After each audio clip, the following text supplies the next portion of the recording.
have very rapidly increased the quality of play. So I actually really can't wait for this third game now that they've felt each other out a little bit and are used to the venue and playing on this patch a bit more. Soraka Maokai coming out again. That's a lot of damage mitigation that we've seen in the last game. Essentially Maokai, 20% damage reduction on his ultimate, stacked with all the healing as well. It's extremely prominent in team fights.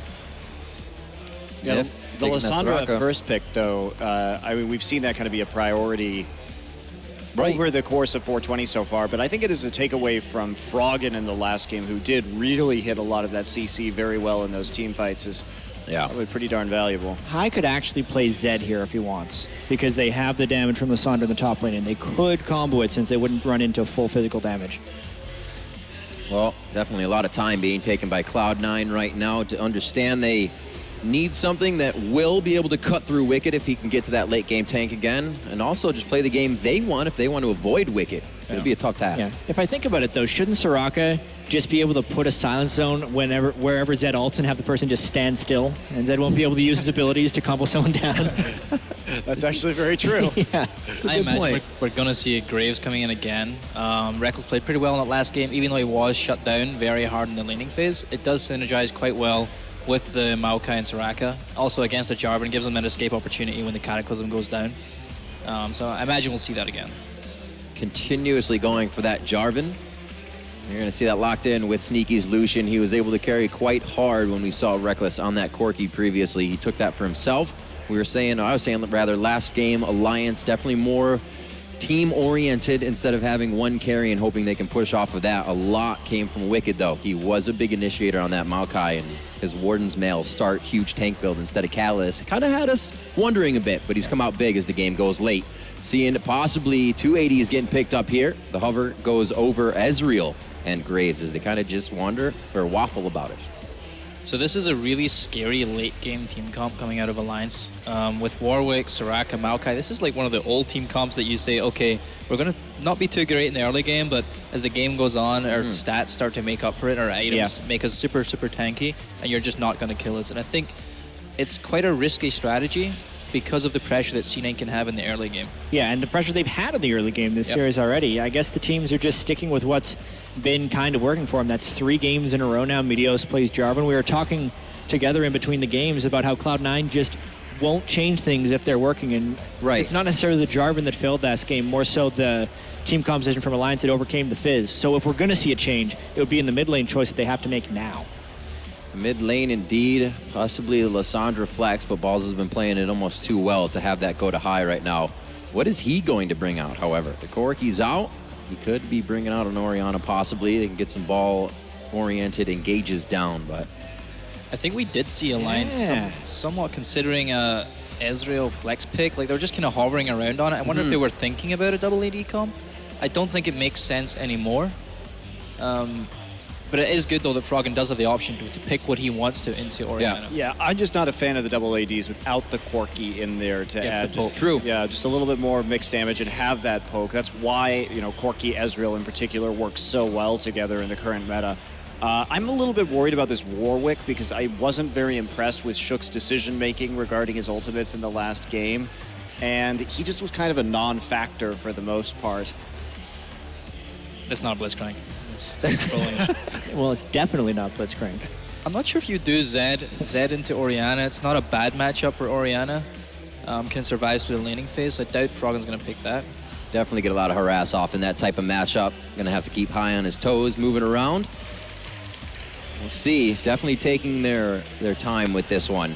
Frogen having a better game than previously than #1, and it's going to be the Xerath, pretty much just a skill matchup of hitting each other back and forth. I like that pick because he's not exactly too vulnerable against the Orianna in the early game. Jarvan's a huge threat to a Xerath, but coupled with an Orianna, it's not too bad in the laning phase, so he should hopefully get through the laning phase okay in this game.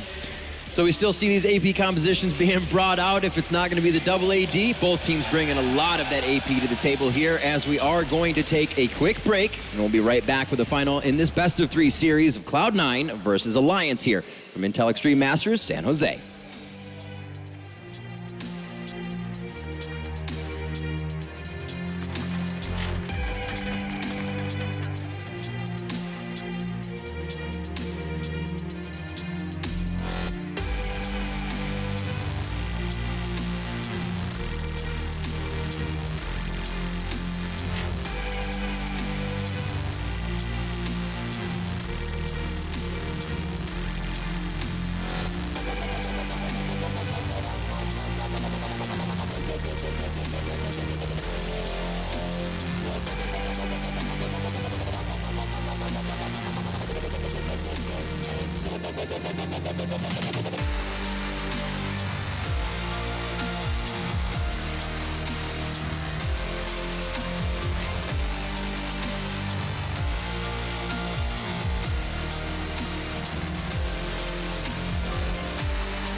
Welcome back, ladies and gentlemen, to the Intel Extreme Masters San Jose, the semi-finals between Alliance and Cloud9. We are all square at 1 apiece. Winner will go through to face the Unicorns of Love, who destroyed Team Solo Mid yesterday. And that will be a dauntless task for whoever will make it through. Alliance going with the tried and tested tanky style. As Snoopy said, they know they're going to be aiming for late game, and, well, surprise, surprise, that's what Alliance picked towards. But Cloud9 very much going with a Game 1 team comp this time around, the only difference being the Orianna instead of that Fizz. Yeah, it really seems like Alliance is set on those protect the AD carry type team comps where they only have, you know, 2 major threats, and they just have everything else just supporting those threats. So it looks like they're really comfortable playing around that. Yeah, I think we're going to spend a lot of time this game analyzing position and team fights. It's going to be a lot of position and team fights. Yeah, these are both really heavy team fight comps. It's pretty similar to last game where they both had heavy team fight comps. So it's just going to be that stare off where they're just going to be running around mid back and forth for like 20 minutes straight, just like taking turns killing each other. Yeah, and like, I mean, Alliance, they're really comfortable and they're really set in playing this style with Wickd as that super tank in the front. We'll see how well Cloud9 can actually adjust, because they've picked champions this time that don't suggest that they're trying to dive to the back line, and they'd rather try and trunk people and get in better trades, but can they adapt their play style as well? Yeah, Alliance actually have the Soraka pick this time too, but the difference in this is that Cloud9 actually has a lot more magic damage having the AP in the top, so it's going to be a lot harder for Alliance to just stack armor and just target out the mid lane. So I think their team fight's going to be a little bit different. Yeah, that was the big difference in the previous matchup, the fact that Wickd could just build this gigantic juggernaut that only Sneaky could try and do something against, and the High was really the only damage dealer. This time around, though, like Game 1, it is an invade coming out from Cloud9. Yeah, it looks like Cloud9 wants to get these deep wards, and again, it seems like every time they do this, it's to pick what lane they want to get, and I'm not 100% sure if they want to 2v1 with this. A lot of teams like to dodge the Soraka lane just because of how big of a lane bully she is, but I'm not sure. Also, Rekkles with the Graves definitely showed why it was one of his favorite champions. He performed really well on that in lane, even against the Soraka lane, where Sneaky was continuously getting healed up. It was just that they got a lot of attention from Meteos early on, and this time around, once again, Warwick for Alliance. So again, early game pressure should probably be in Cloud9's favor. One other thing is that you can always tell when Cloud9 are going to go for these early invades. LemonNation is the one that takes the trinket when they did this same time in the first game as well. But then Meteos took his sweeper in the second game. Yeah, Soraka actually hasn't even dropped her ward yet. I don't know why she's hanging on to that. Maybe they're expecting like a level 2 gank out of Jarvan. I guess they're really scared from last game. They had a lot of pressure on them. Once again, Wickd looking to get that very quick level 2 with the Maokai. Just stack up your saplings, get the AoE damage. And that camp is one of the, well, it's the highest damage per health camp that there is in the jungle. So generally, if your jungler is having a hard time clearing, you kind of either skip that camp early or you try and clear the little babies. Maokai has the added advantage that saplings just take out all of those little ones immediately, and he doesn't have to take a whole bunch of damage while doing it. It looks like he's actually double jungling by himself. This is something that I don't see too often. They're just going to have Nyph help him out. It's going to be a really slow jungle, but I mean, I guess he's just getting free farm because they want to get this Warwick to level 6 as fast as possible. So they don't really want to double jungle and share the experience with Wickd. So they're just going to let Warwick do his own thing. Well, both AD carries are keeping them lanes very much frozen, so no top laners can come and clean it up. Wickd will back off after clearing out the Raptors and the Krugs in the top lane. So he will return with a, looks like just going to go with the cloth. Is he going to try and pick up a couple more pots as well as he goes? Shook very much clearing out everything from Meteos' side of the jungle, while Meteos does exactly the same, but he's got balls alongside him. Also, Hyde just spent a long time leaving mid lane, walking all the way around and placing his trinket ward really deep in the jungle here to help out with more vision for Cloud9 on this side. And luckily, luckily he has wave control though, so he didn't really lose out too much CS to do that. Ooh, they're actually putting pressure on towards Balls and Meteos. LemonNation is with them, going to try and keep them away from that Gromp. Fighting over a Gromp. 4 members of Cloud9, by the way, are here. So they're pouring a lot of resources investing in this.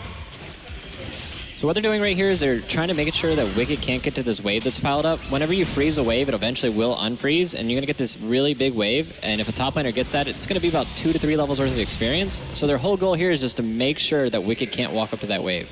That ground fight was actually really funny because neither team had smite. Meteos, having used his smite on the wolf camp, which you usually don't see this early in the game, but you do see it on the enemy wolf camp just to get that extra little spirit that is going to give you vision, which they did make use of. So still able to get the grump, and as you said, they zoned out Wickd effectively from the wave that was at the turret. Now we'll see how well he can CS at it, though. Cloud9 have circled around and trapped him under there. Yeah, still 4 members of Cloud9 here. Nobody really to help out Wickd. In fact, he's going towards Sneaky. Sneaky himself is putting the damage down. They cut off the wave. Now he's in all sorts of trouble. How is he going to get out of this one? Twisted Advance is available to him, but I don't think that's going to be enough. He does get hooked and drawn in, and LemonNation, after going very low, will help out, and it's Sneaky that gets first blood. Yeah, I really like that they did this. They recognize that Wickd getting tanky is a really big problem for them, and they can't effectively fight against that. If Wickd gets too tanky, then their pick comp, their strong CC, and like if you start stacking magic resist, the Orianna Lissandra is not going to do very much against it. So if you can just keep their tank down, then you won't have any front line, and you just go straight through to the Xerath for the Warwick. Right, so they have dealt with pretty much the biggest problem last time around. I'm curious to see if Warwick will now emerge as a bigger component of Alliance's team this time around, because by focusing everything on, denying Wickd like that, Warwick has been able to hard farm, and he's up a level, or less than a level, about half a level on Meteos currently, because Meteos is spending so much time in that lane. Yeah, it looked like the Lissandra, she's just a farming powerhouse with 0 CS at 5 minutes. So she's just going off, man. Just perfect CS. There's the first one. Finally gets it. Second orange ring was purchased by Balls, and we'll see how it works out for him, because he needs to be that big damaging type that's going to help out and stack out with that magic damage to basically punish Wickd as he tries to build tanky later on and try and lock down Rekkles. And he tried to do the same in game 1 and actually got punished a few times. He was the guy that went in and started those fights and got caught out a few too many times, but they won that game. We do see Nyph and Wickd continuing to rotate around, but there's been spotted out by the ward. Now Balls taking some punishment from Rekkles, who himself is close to level 6. And what are Alliance trying to do here? Are they really going to try and catch out High? Looks like they want to go aggressive, but High is not falling for it in any way, because that ward in the death bush spotted him the whole way through. Yeah, they just know he's coming. Like, they see the whole thing. So he's just going to try to bait them in and then play safe right at the right moment. Yeah, they were counting on that pink ward, making it a clear gank, but as you said, the previously placed death bush ward going to foil that plan. I think another thing to keep an eye on this game is that the recipient of the first blood money... Whoa! Rekkles just destroying Balls in the top lane. We talked about how there was rather large level differential. And of course, as soon as Rekkles does hit level 6, takes advantage and punishes him. Teleport coming straight out from Balls. Of course, death timers are next to nothing. But Wickd is going to TP in, and they may lock up for a second kill here. Balls taken low once again, and Rekkles gets another. Wow. That was an incredibly aggressive play. They knew he didn't have any summoners up, and he just ended up tanking. When you TP to a minion, it makes it invincible to everything. So there's like, oh, I'm going to be coming in here. You have no way of getting out. If you try to run away from the turret, Graves is going to be able to chase him down. He has a gap closer. I don't think I've seen anyone die twice so quick in my life. He's literally teleported straight back to die again. Have you seen Dyrus? Oh, shots fired. That's another side effect of all that focus from Cloud9 down bottom in that lane, trying to cut off Wickd. As Saint mentioned, the 0 CS Lissandra trying to go get experience versus the Graves who'd been farming the whole time. You really have to respect Graves' level 6 burst, and it definitely costs Balls. We'll see if he can actually catch up in levels, because he will get the top by himself now that Alliance have switched over to Dragon. Really smart play by Alliance here. They know also, not only is the TP down from Lissandra, but they're handing out blue right now. So they know this is a free Dragon. And of course, Warwick Soraka, like, you're not going to lose any health. There's just 0 risk to do this Dragon. Yeah, very clean, easy Dragon. Talking about level 6, Shook has hit that marker, which means his Infinite Duress ultimate will be available should they try and lock someone down. We'll see where that gets usage, but giving 2 kills to Rekkles early on, is that going to be costly? Sneaky got a great start in game 2. And this time around, the duo lanes are back against each other. This was an explosive bottom lane in the last matchup. We'll see whether Meteos pays attention, or more to the point, how long this lane's actually going to last.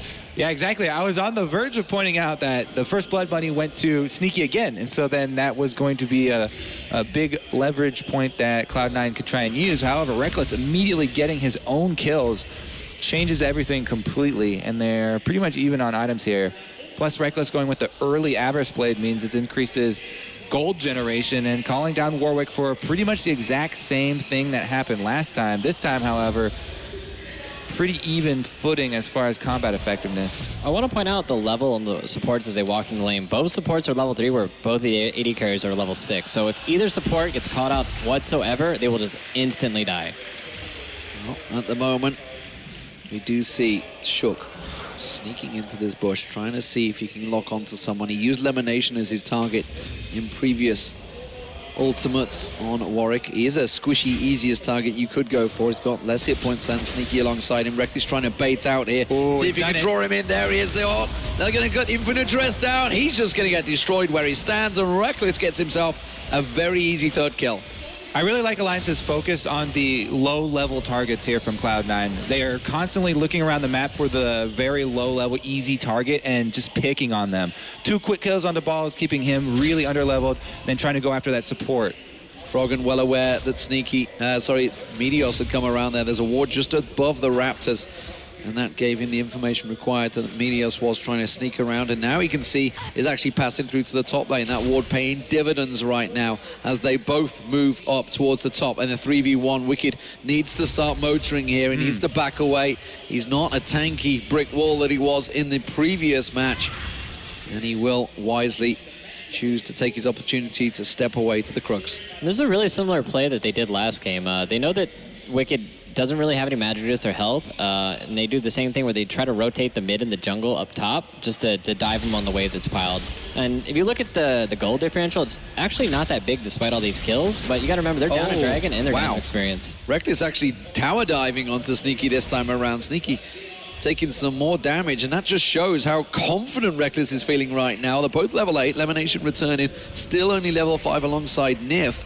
But he can't get close to this lane because Rekkles and Nyph are looking for kills. Yeah, so that was a chain of events where the failed roam top opened up mid lane. Frogen shoved it in, so Lemon went mid instead of going bottom to try and soak up that experience. And as soon as Rekkles saw that Lemon was mid, they decided to go super aggressive and try and force Sneaky back. So kind of chained all the way from just that one move up top into some extra moves down bottom for Alliance.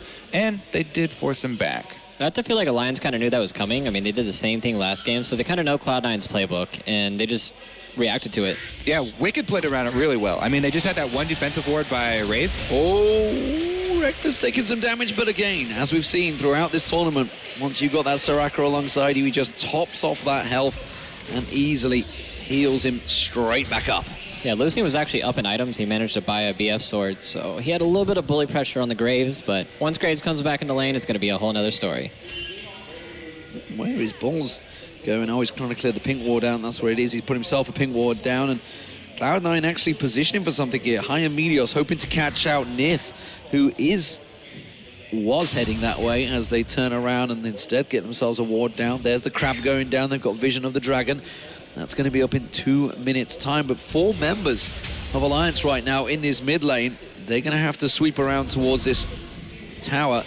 Hi, you're not baiting them. It's not working out. Instead, they're just going to take the tower for free. Yeah, that Warwick W attack speed on everybody. They instantly just take it down. And Cloud9 still zoned out. Going to take some more damage on this secondary. Wow, putting a lot of pressure down. Shield does have enough on that tower to keep it from taking too much damage, but 5 members almost of Alliance were grouping for that one. It has left Sneaky free on this bottom lane turret, though. Also, keep in mind that Shook has that post-level 6 Warwick ultimate, plus he's completed his jungle item, so he's ready to get close to one-shotting somebody. Yeah, taking that first mid-turret when you have Warwick in the game is actually really brutal because you have no turret to fall back on. Oh, hi.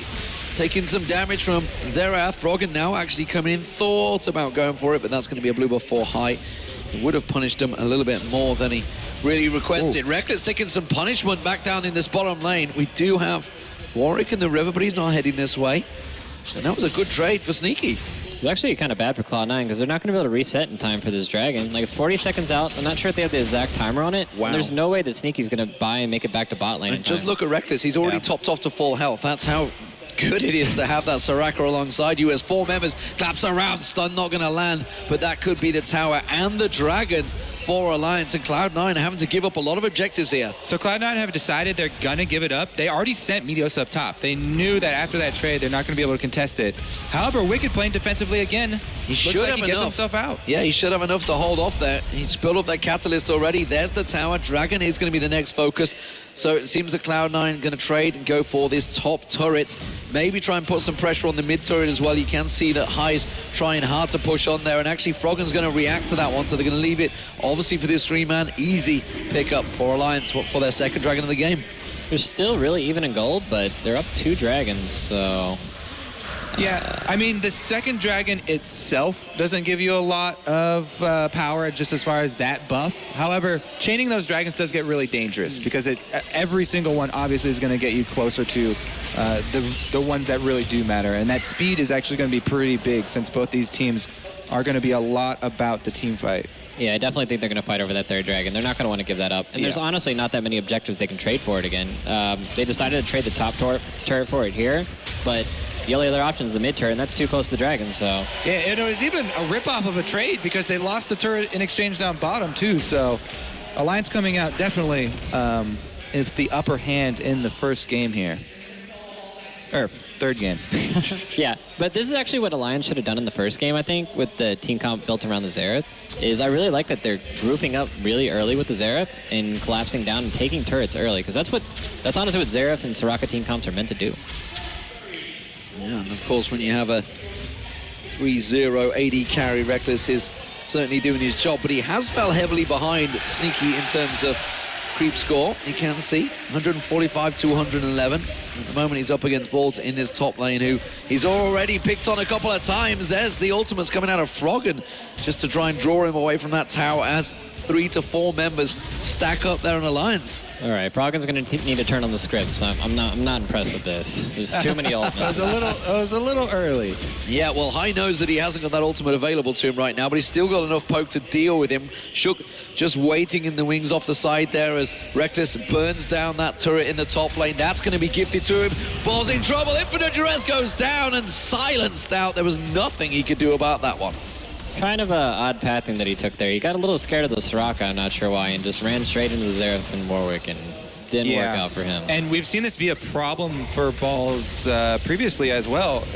Anytime he's facing Warwick, especially with Soraka to combo, he gets 100% it. But this is an inner turret trade going on right now. You can see the top and bottom lane are both being pushed in. There's Cloud9 taking down their one. Alliance don't really have the minion wave to try and take this one down. They're going to tank it out. They have got Warwick, and they will burn that down with ease.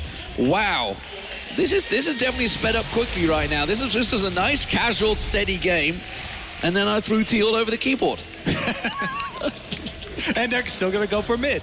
I really like both teams are just objective trading all over the map. It's like, oh, you go for one turret? Like, I'm going to go for a turret on the other side of the map. And they're just avoiding fighting each other this whole time. And I don't really think you're going to see any scrapping until this next major objective, which is the Dragon. They don't want to give C9 that, the 8% AD and AP, and they don't want to give Alliance the movement speed. So both things are really critical for each team.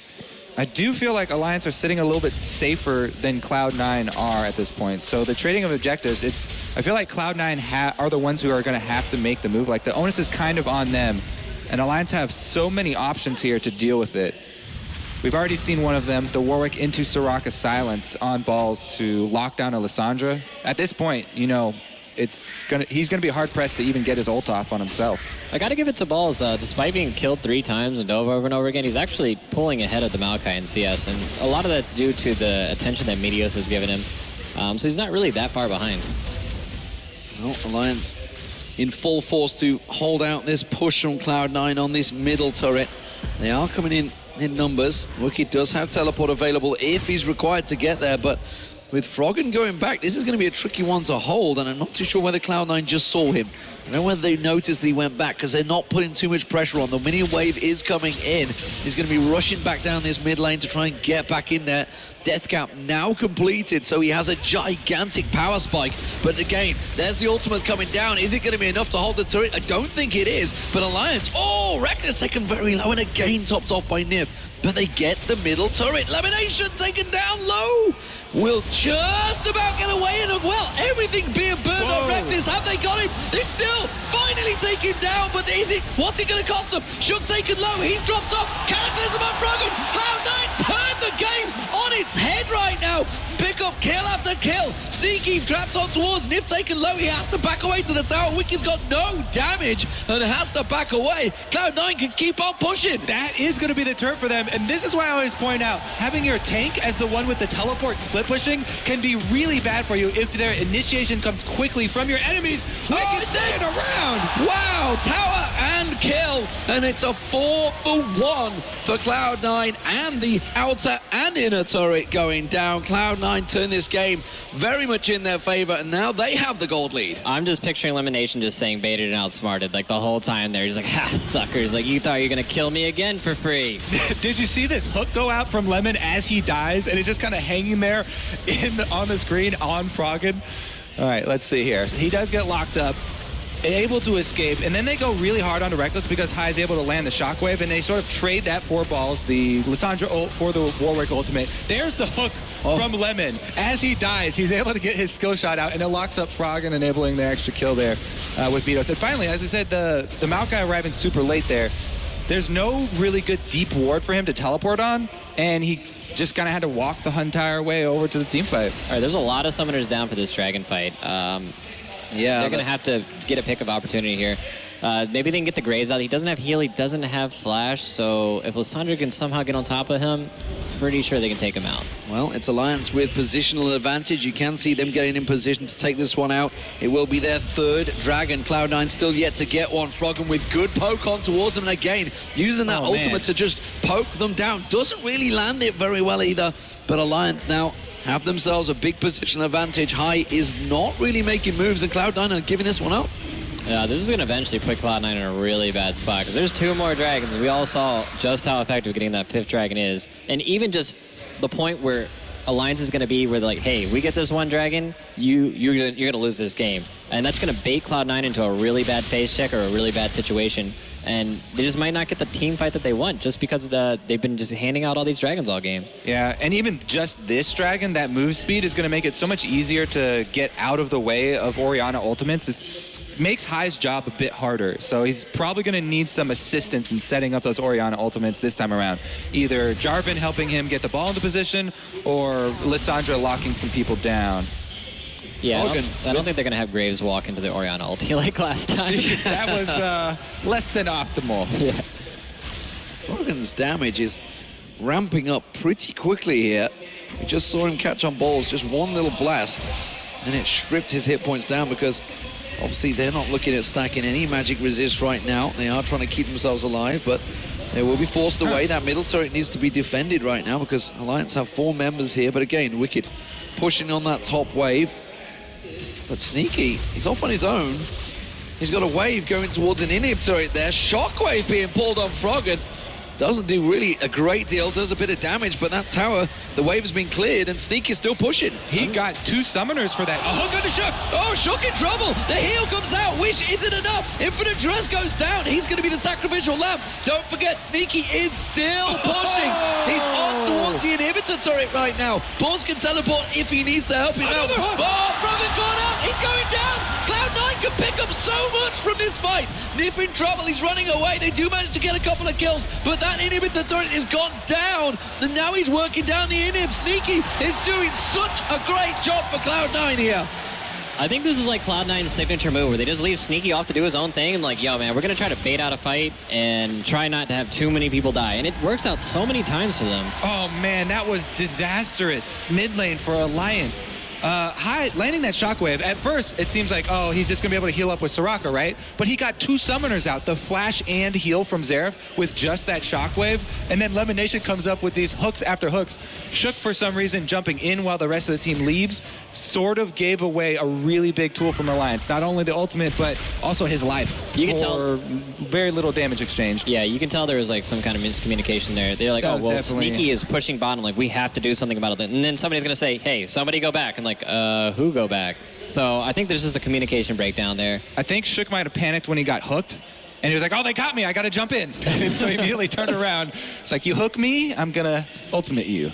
Yeah, that's one of the problems with Warwick is your only option is to basically dive in. Nyph in trouble, trying to run away from this one, but Cloud9 trying to move in towards a good stun on LemonNation now from Frogen will stop that attack dead in its tracks. Something I had just quickly took a peek at Cloud9. They don't really have a tank right now, so with Meteos goes in, you can see he went for that Brutalizer in there. He will have a lot of damage, no doubt about that, but they won't be able to take too much punishment. We're going to hope I guess, the Bulls can lock them all up. They can catch a great move. Now watch this bot wave. They don't have TP on Maokai, so he can't really go down to the wave clear. So who are they going to send to hold these supers? And then all they have to do is just posture around Baron. Oh, man. Space check. Oh, Rekkles caught in. He does manage to get away. Cataclysm catches 3 of them in there. Shook turns it back around on towards Balls. Meteos taken low. He goes down. I just talked about he has got nothing tanky. Shook will get blocked off. Sneaky pops him down. And that was a 1-for-1 trade. Both junglers down, but it's Alliance that are backing away again. Looked like a pretty good catch from Cloud9, but nobody from Alliance had actually gone bottom to try and answer that, and everyone was in position to capitalize on that catch. Both junglers going down. Very, very tense trade right there because Cloud9 had complete vision control of the red side, so that could have been a lot worse. Yeah, it looks like they just jumped the gun without having all the boxes checked. They just need to wait on, like, look, Graves is bottom right now. Imagine if this is the situation in the last fight. They've just been free kill. Well, with those super minions, while it was a great move, it's going to feed them gold, but oh, Rekkles so close to being taken down, but Flash got him out of there. Flash and heal burned again, so remember, Cloud9 always keeping track of all the cooldowns after the fight. Even though this was a 1-for-1 trade, both junglers going down, they also got both summoners out of the AD carry, and we'll see if that actually comes into effect pretty soon here, because Inhibitor's still down, so that could draw some extra pressure away from Alliance. Yeah, they actually sent Graves to farm the bot wave, so now all they have to do is wait for one of the people to face check in, force the fight, blow like everything. This is enemy territory, because all vision is in control of Cloud9 on the red side. What will Alliance do with this? They know that Wicked's going to draw them away. He's got that Aegis. He's pretty tanky. They're going to take a while to chase him down, and look at Alliance. They're pushing the mid lane. That's what they're going to do. They're going to try and draw as much as possible, but Rekkles isn't with them, so they're really not going to get a great deal from it. They may get some damage. He was recalling. He gets out. Yeah, he's going to get out. I'm going to see Frogen not really got enough damage. You need stealing away the red buff. I think Shook should be here trying to help on this turret. Cloud9, they're going to collapse on the back of them. They're going to see them coming, though, so they're probably just going to run out to the right. I think they should maybe try to get the Baron here. Like, Oriana's in a position to wave clear now, even though he could be dove by the Warwick, but I think they just grab the Baron, then run straight down to Dragon. Alliance looking like they want to contest, though, and Balls is very, very low on health. Oh, that's going to put some damage down. Meteos is low, Balls is low. They're going to fancy this one as they come around. Xerath can catch in towards there. The Baron does get taken down. Cloud9 now trying to turn on towards them, but they are low hit points right now. There we can see Frogen still poking from range. They're trying to get the damage down. Middle turret drops. Teleport coming out. That's going to be Balls getting the hell out of dodge. He goes to the mid lane. Frogen keeps on chasing. Meteos trying to back away. LemonNation and Balls, they've been cut off here. He's going to get caught in towards that bush. Isn't enough. Frogen takes down one. Snipes him on. Shockwave lands. Good shockwave comes out. Catches on 3. Infinite duress on towards him. He'll get taken down, or will he? Shook, has he got enough to take him down? Frogen around the side. He gets sniped off by Balls. Nyph in trouble as well. He's going to catch on towards him. Balls tries to run away. Duke Shook away from this one. He may just have got away. He's toast. Oh, it doesn't chase him in. He gave up on it. I can't believe he gave up on it. And wow, what a fight once again. A 3-for-2 this time. Cloud9, though, with the Baron, still on 2 members. And that's enough to keep buffing those minions. I think they have the eye on the base. No, he's going to save it. Very close, but I think Cloud9 is actually going to pick up this dragon here. No, the range minions! Are they strong enough? The super is trying to come through. It's going to survive. Whew. All right, looks like Cloud9's going to get their first dragon of the game. I'm not sure if Alliance is going to try to fight them when they have Baron. It looks like Soraka is going to be a brave soldier and just go down there by herself. All right, so first thing that I had wanted to point out when they were doing Baron was that Wickd didn't have teleport, so it could have been much worse for Cloud9, but double KO for the AD carries up top because of the re-engage down here from Cloud9. They didn't want to give up that kill on Sneaky, so they had the re-engage here, Meteos and Balls, basically drawing attention away so that they couldn't 100% collapse on him, and they were able to trade instead. Dragon did go down. Yeah, and that's the first dragon for Cloud9. That's a biggie at this point. 28 minutes into the game, a 8% damage bonus is pretty huge when you start looking at the items they've got. They've already got the Death Cap, the Void Staff, the Morellonomicon. That is going to be a big chunk on them. Meteos now also going for that Guardian's Angel. Zhonya's was completed by Balls. So Cloud9, they are looking to dive now. And there's still Baron on 2 of the people, so it doesn't really matter that 3 don't have it, because guess what? The minions are still going to get buffed up. Well, we can see Wickd with that little sapling giving them vision. Balls trying to wait around the side, but they're not falling for it. They're both waiting to try and gank one another, but it's not going to work out. Here comes Cloud9, double warding, making sure they get full vision of the tower. Instead, Shook will just manage to clear that one out. Yeah, I'm not 100% sure they're going to be able to just walk straight in and take this inhibitor. It's pretty dangerous to just walk straight into that Warwick CC and the Maokai, because you're going to be going head-to-head with the Maokai, and he's just going to engage on one target, and it's going to be pretty brutal. I mean, the problem is they've had pretty close team fights so far, so they're almost baiting themselves in as they go straight in. There's a Frogen down! Wow, they just destroyed them! Wickd manages to get in and get 1 kill on Balls, but that is all they're going to get from this one. Sneaky keeps on chasing around. That's Wickd down! It's 3 members left, and Nyph and Rekkles just running away. Cloud9 are low on the hit points, but they cannot fight them right now. They've got a Baron buff still. Meteos still wearing the Baron buff, and they're going on the Nexus turret. That Nexus turret is low, remember, it was already drilled down. Cloud9 can try and finish the game. Rekkles taken low already. He tries to get around the side, has to dash away. 1 Necklace turret. Is it going to be the second? Yes, it will. Cloud9 try and finish the game right here. Rekkles got out. Cloud9 will take the game and go through to the finals in the Intel Extreme Masters here in San Jose. That was an amazing dive by Meteos. Jarvan Ori combo at its finest. And now you see why they value Jarvan so much. Such a nice play by him in that game. Just perfectly synced up with the Orianna.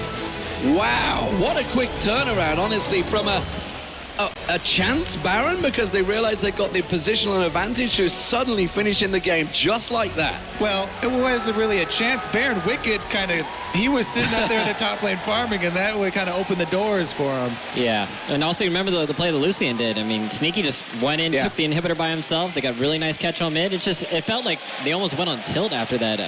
Alliance was like a little bit confused, and people were doing their own thing. Wow. Bit of a communication breakdown, I think, at that crucial point. That's really what Cloud9 does well. They split so much, or they do lane swaps so much. They force the other team to make these decisions. And right there, we saw sort of the difference there. Shook decided to go in, the rest of the team wanted to go back. And Cloud9 create advantage for themselves. Yeah, it's almost like they're playing their own game of chicken. Yeah. Well, no doubt about it. Cloud9, they are the home team advantage, you could say, after basing themselves in San Jose all last year, and then finally making that move to Santa Monica. This means a lot to them. You know, I was talking to Jack, and obviously he was saying it's the same with Shox in the interview. It's like, as soon as they knew that there was going to be an event in San Jose, it's like, we need to be there. This is a team place, so absolutely helps a lot. So what a performance, honestly. What a great game between both teams. It was a slow grinder, but it definitely had some fantastic team fights throughout all 3 matches. Yeah, it looked like both the teams actually woke up for the second game. The first game, they're like, all right, 20 minutes. Like, let me get my coffee. Like, all right, well, okay. Second game, they're just like head-to-head battling the whole time. And then the third game, they just put it in top gear and just started like trading down lanes in the turrets. I really like that game. Yeah, that one was a lot more exciting. I liked especially the duels between Sneaky and Rekkles. Sneaky and Rekkles with the same items. Basically, they're coming down to Infinity Edge crits, and they had the double KO up there at the top. Like, it could have ended. It couldn't have ended better. And speaking of the AD carries, I just want to talk about, because they both had incredible stats throughout all of this series. Obviously, there was a lot of hype on Rekkles coming into this Alliance, man, but Sneaky, he matched him every step of the way. Yeah, if I had to put it, I would say they're just evenly matched. Like, they're head-to-head, 50-50 right there. Well, ladies and gentlemen, we are going to head over to the stage. Shox is standing by. We want